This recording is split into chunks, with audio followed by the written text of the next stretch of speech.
খেয়াল করবেন এই যে সূর্যটা, এটার চারপাশে দেখেন যে বলের মতো কতগুলা ছোট ছোট নানা সাইজের কিন্তু গ্রহ ঘুরছে। যেমন আমাদের পৃথিবী একটা, সেটাও ঘুরছে কিন্তু। এবং এই যে একটু নীল একটু সাদা টাইপের যে ছোট্ট বলটা দেখছেন, এই যে ঘুরছে যাচ্ছে, এই যে দেখেন, এইটা হচ্ছে আমাদের পৃথিবী। এই বেচারা এই সূর্যটার চারপাশে ঘুরছে এবং একবার চক্কর দিতে প্রায় 1 বছর সময় প্রয়োজন। এবং এই ঘুরতে গিয়ে তার নিজস্ব পজিশনের কারণে আমরা মূলত এক এক সময় শীতকাল, কোথাও আবার গ্রীষ্মকাল, এই ধরনের ঋতুর পরিবর্তন গুলো দেখি। এবং এই যে যুদ্ধ, মারামারি, রাজনীতি, অর্থনীতি, প্রেম, ভালোবাসা, যা কিছু হচ্ছে সবকিছু ঘটছে এই ছোট্ট বলটার ভিতরে, এই পৃথিবীটার ভিতরে। ধরেন প্রায় 60টা মহাদেশ, 5টা মহাসাগর। আমি আছি জার্মানিতে, আপনারা আছেন প্রায় 8,000 কিলোমিটার দূরে একেবারে বাংলাদেশে।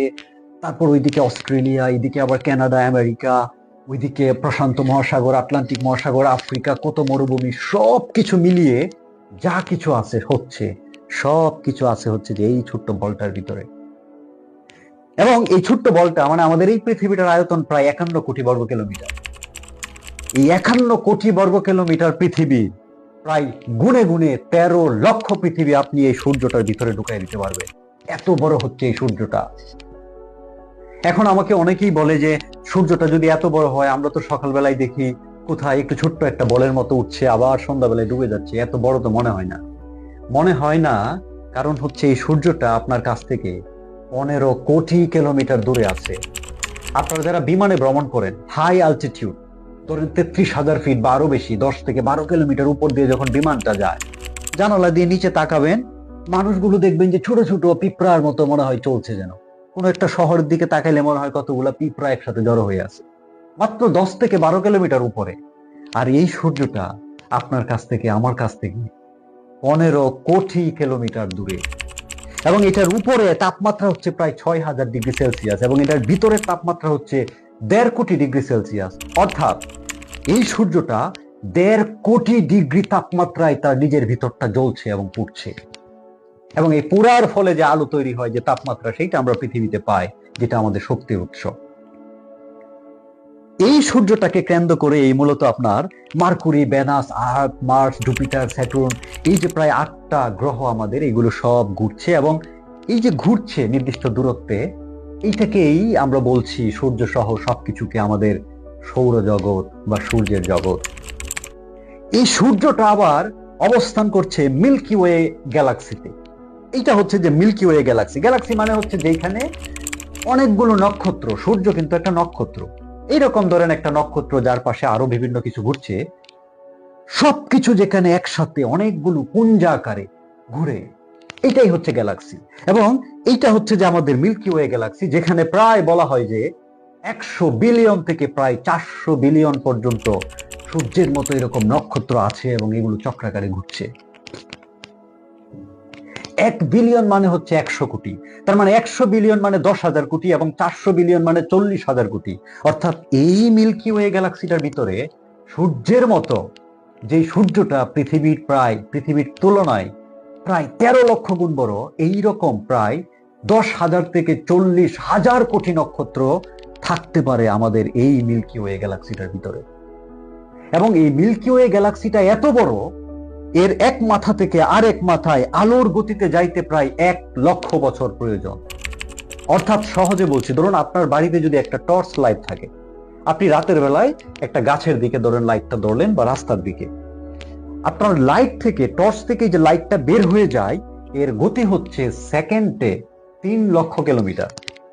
ধরেন আমাদের ওই যে চাঁদটা পৃথিবীতে যেটা রাতে দেখেন, এইটা হচ্ছে যে প্রায় 3 লক্ষ কিলোমিটার দূরে আছে। ধরেন আপনি যদি একটা পাওয়ারফুল লাইট এটার দিকে তাক করে সুইচ টিপেন, 1 সেকেন্ডে এই লাইটটা চলে যাবে ওই চাঁদে।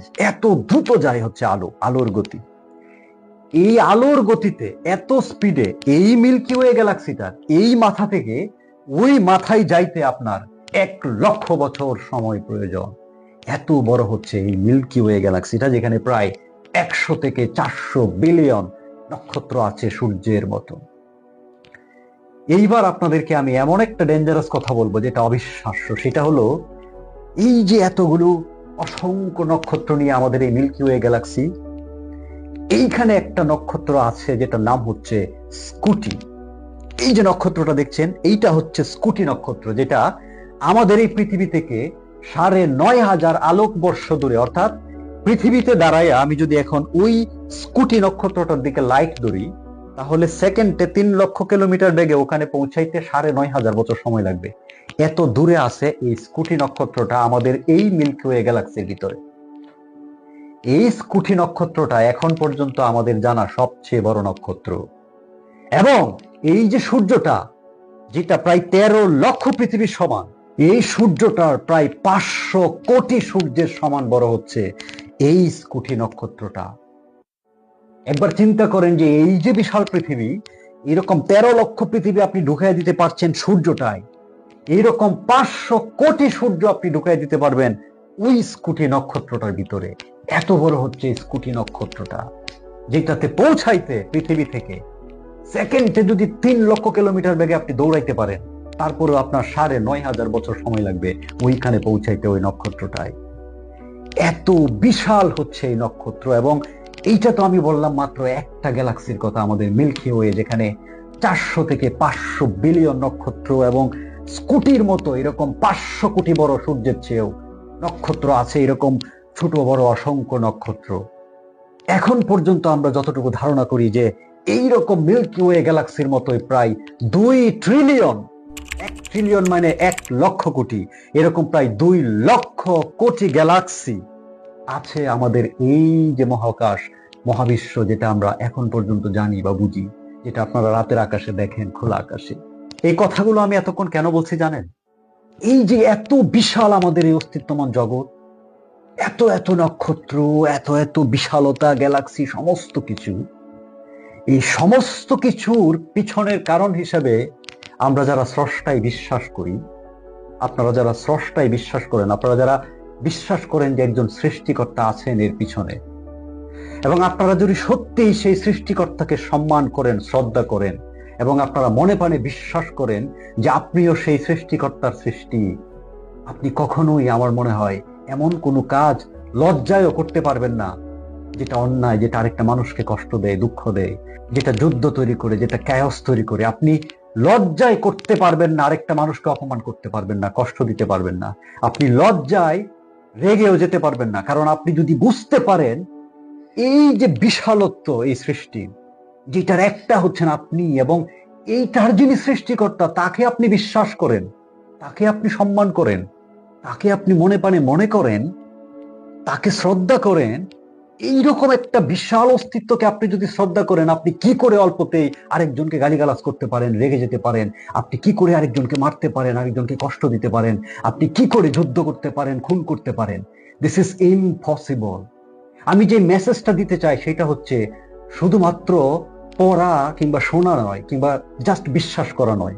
আপনাকে এই যে বিশাল অস্তিত্বের যে চেইন, এই যে বিশালতা, সেইটা আপনাকে বুঝতে হবে। এবং এইটার যিনি সৃষ্টিকর্তা, তাকে যদি আপনি সত্যিকার অর্থে বিশ্বাস করেন, মনে প্রাণে শ্রদ্ধা করেন, আপনি যদি মনে প্রাণে মনে করেন তিনি হচ্ছেন আমার স্রষ্টা, সমস্ত কিছু স্রষ্টা, তার প্রতি শ্রদ্ধা থেকে আপনার পক্ষে অন্যায় করা, রেগে যাওয়া, মানুষকে কষ্ট দেওয়া, কাউকে মেরে ফেলা, কাউকে অত্যাচার করা, দুর্নীতি করার সুযোগ পেলে এই কাজগুলো আপনি তখন করবেন না। কারণ এতে করে আপনি একদিকে বিশ্বাস করছেন এমন একজন শক্তিশালী স্রষ্টাকে, আবার আপনি কাজ করছেন ভিন্নভাবে। সেইটা কিন্তু মিলছে না। তখন এটা আপনার জন্য লজ্জার, আপনার জন্য অপমানের। এই জন্য আমি যেটা বলতে চাই যে এই যে বিশালতা, এই যে অস্তিত্ব, সেটাকে নিজের ভিতরে বোঝার চেষ্টা করুন, সেটাকে রিয়েলাইজ করার চেষ্টা করুন, এবং এইটার যিনি স্রষ্টা, যাকে আপনি বিশ্বাস করেন, সেটা নিজের ভিতরে রিয়েলাইজ করার চেষ্টা করুন।